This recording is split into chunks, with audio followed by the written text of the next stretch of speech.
That's my favorite color. And this is my favorite vehicle. Yet I've yet to drive one. A white Jeep Wrangler. I'm so fascinated by it. It's one of my life goals is to get one of those. Even though I could easily afford it. No way. I'd rather be pounding away, paying off the mortgage, because I'm Nick Shell and I'm smarter than most people. As far as the pyramid scheme that Americans live in, it's the only way you're going to truly climb to the top is to find your own way there and not to actually depend on corporate to get you there. So what do? You have to be a side hustler like Nick Shell is. Now, speaking of side hustling, yes. Okay. Speaking of that, let me remind you all again, this is not actually a channel about hair loss. It's a channel to help people psychologically overcome what they think is a horrible problem when in reality it's completely natural and normal. So therefore, I'm obligated to make this video every couple of months, I guess, to remind people what it takes to become Nick Shell. You know, and it's funny too, because that's what happens when you start becoming a YouTuber that gets this kind of following. You'll have people who admire you, and then you have people who hate you, and then some people, it's like there's a Venn diagram where it's like there's an overlap, and some people like hate you and admire you at the same time. Either way, I'm here to help you. And I've been coming in for 10 years now to Sacramento with my wife. We've been married 10 years. This is the most interesting thing to me. Well, I'm sure there's more interesting things. This is an interesting thing to me. Look at this. It says Walnut Grove Buddhist Church, founded 1927. It's almost like they took a building that used to be like a Christian church, like a Baptist church or something, and then they're like, hey, you guys are Buddhist. We're going to be moving our building anyway. We're going to go somewhere else. So you want to buy our building? And then they just turn it into a Buddhist church. Like, that just seems so random to me. Walnut Grove Buddhist Church, which, I think, I didn't plan it this way, but I think there's some relevance in this that as far as something I definitely admire and respect about Buddhism, even though it's not my own religion, is it seems to be a religion that is built on being emotionally intelligent. If you're, especially in a culture or a country where Buddhism is the main religion, if you get upset and freak out and get emotional, then basically you're awful at that religion, at being Buddhist, because Buddhists don't let things like that get to them.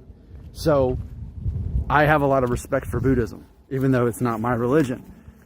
Okay, there you go. There's the accidental intro for this video, because here it is again. Someone once again asked me, and this is Engage Master, on a video I made called Insecure About Hair Loss. I know you are, but what am I? They simply asked this question, quote, how do you not let other people control your emotions? End quote. So how do I not let other people control my emotions? Because that's one of the greatest things that holds most people back in life. Whatever their trigger is that hurts their confidence level or identity. For you guys it's hair loss. For other guys it's being short or not making enough money or just thinking they're ugly in general. Whatever the trigger is, and that's a funny thing. There are very short men who are very confident, very ugly men who are very confident. Whatever the perceived handicap is, I can always find someone with the same handicap, if not worse, who's a more confident person. So I'm absolutely telling you that very obviously and very predictable to me, if you're the kind of person who lets other people emotionally affect you, you can't be a confident person. They're absolutely related. They're absolutely connected. All right. So how do you not let someone emotionally affect you? Well, let's start with this. Okay. Let's say, whether it's at your school, your college, even if it's online, and let's say that another guy, for whatever reason, calls you a homophobic slur, which I will not actually say a word, but you can think of one right now. Oh, you just thought of it. Oh, there's the Jeep again. He just went in a complete circle. Is he lost? Maybe. Not really. So they call you this word that would be, you can't say on TV anymore. Okay? No. Step A, is it true? No. There are very few homosexual subscribers I've got on this channel, and you're welcome to be here if you are. I'm just saying, I know my audience, and so a lot of you would take offense to that. You can't call me that because I'm not. I'm definitely straight. Okay, that's the first problem. If you would even take offense to someone calling you that, Why do you have to prove that to somebody else who randomly says that to you? Okay? Or it could be any kind of lame insult, that they're trying to do. Right? I wonder if this is like an abandoned building where like they do the Saw movies. I bet it could be. So it's funny because whatever the perceived insult is, you always have a choice to let that bother you.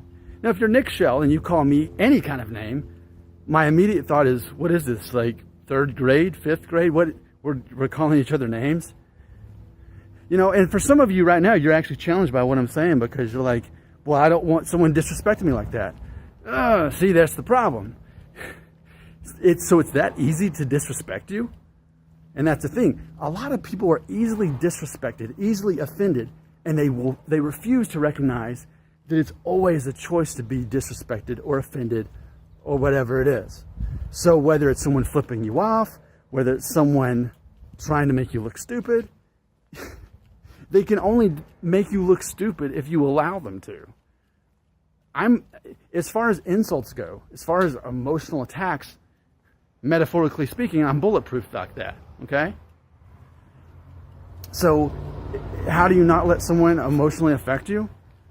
You go through every moment of your day thinking, well, is this true, what they're saying? And there's a horrible movie I've seen called Roadhouse with Patrick Swayze. And there's this one guy who says, well, that guy, he said that my mother is a prostitute or whatever. And then Patrick Swayze character says, well, is she? So it's always your responsibility to sort out, is there any truth in this thing that they're saying about you? Okay, if it's true, do you need to sort something out? B, if it's not true, why do you care? Why do you respect their opinion? And I think that's the problem, is people respect other people's opinions who have more confidence than they do, or at least that they perceive that that person has more confidence than they do. And I think that's what happens, is when you're insecure, you're going to allow other people to affect you emotionally, or if you just don't really have a sense of who you are. I mean, it's really fundamentally that simple for me.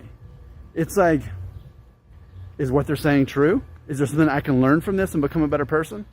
Or if they're just doing this to insult me or to try to bother me, why would I let them win? And it always goes, and another thing that's so obvious to me is forgiveness is always a choice. No matter what has been done to another person in the history of the world, people have forgiven for worse things.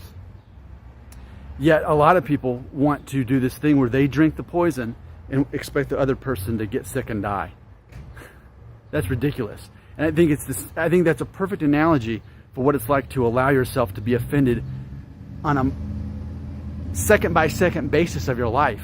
If you live your life thinking at any moment, at any turn, I can be offended and I can be in a situation where it's going to be hard for me to forgive someone for whatever they may do or say, whether they disrespect me or not, then you're already a slave. You're already a captive. You're never going to be Nick Shell.